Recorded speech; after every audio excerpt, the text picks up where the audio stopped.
The King's Buccaneer by Raymond E. Feist. Read by Peter Joyce. Prologue. Meeting. Gouda stretched. Through the door behind him came a woman's voice. "Get away from there!" The former mercenary guard sat back in his chair on the porch of his inn, settling his feet upon the hitching rail. In the background, the usual evening serenade was commencing.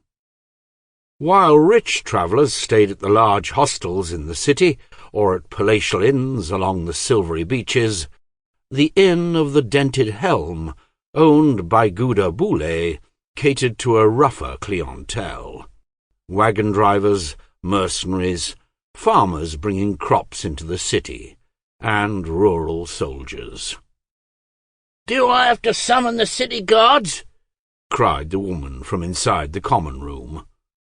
A large man, Gouda had found enough hard work keeping up the inn that he hadn't run to fat, and he still kept his weapons finely honed.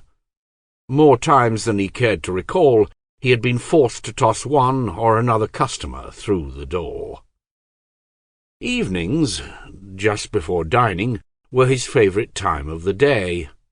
Sitting in his chair, he could see the sun set over the Bay of Ilarial, the brilliant glare of the day dimming to a gentler blush that coloured the white buildings soft oranges and golds. It was one of the few pleasures he managed to reserve for himself in an otherwise demanding life. A loud crash sounded from within the building, and Gouda resisted the urge to investigate. His woman would let him know when he was needed to intervene. "Get out of here! Take that fighting outside!"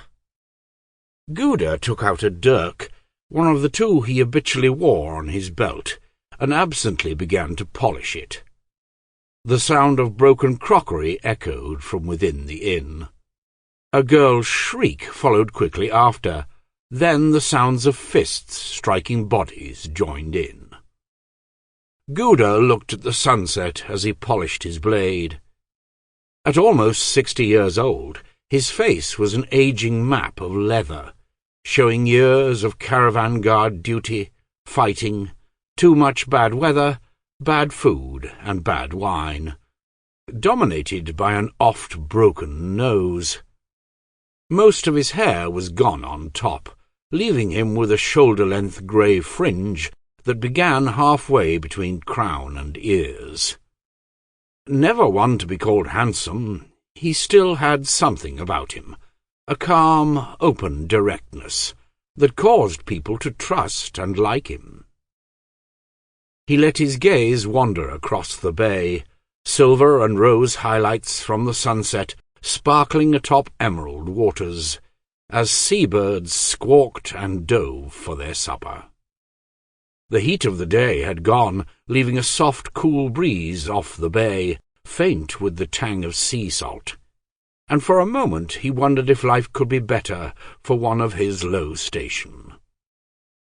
Then he squinted against the glare of the sun as it touched the horizon, for out of the west came a figure purposefully marching down the road toward the little inn. At first it was nothing more than a black speck against the glare of the setting sun, but soon it took on detail. Something about the figure set off an itch in the back of Gouda's brain, and he fixed his gaze upon the stranger as he came clearly into view. A slender, bandy-legged man, wearing a dusty and torn blue robe, tied above one shoulder, approached. He was an Isolani, a citizen of Isolan, one of the nations to the south within the empire of Great Kesh. He carried an old black rucksack over one shoulder and used a long staff as a walking stick. When the man was close enough for his features to be clearly identified, Gouda said a silent prayer. "God, not him." A wailing cry of anger came from within the building as Gouda stood up. The man reached the porch and unshouldered his bag. Sample complete. Ready to continue?